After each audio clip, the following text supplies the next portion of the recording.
বিশ্রাম নেওয়া পরে এখানে অবস্থায় একটা ইহুদি নারী যা আমার নবীকে বিষ মাখানো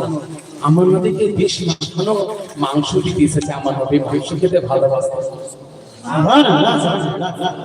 আমার নবী মাংস খেতে প্রত্যেক শুক্রবারে মাংস খাবে। আহো বলেন, এটা পদলেহা জোরে বলেন আপনি মাংস খাবেন। আমার নবী মাংস খেতে ভালোবাসতেন। আমার নবী দুই প্রকারের, মধু আর মাংস। জোরে বলেন আমার নবী মাংস খেতে ভালোবাসেন।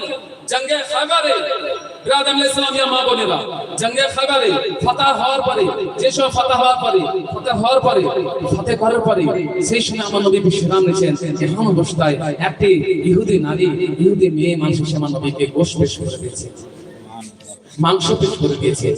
মাংস পেশ করা দেওয়ার পরে আমার নবী যে সময় মা বোনেরা, আমার নবী একটি পিস আমার সাহাবাগণকে ডাক দিচ্ছেন, সাহাবা বোনেরা তোমরা এসো একসঙ্গে খাওয়াটা শোন না।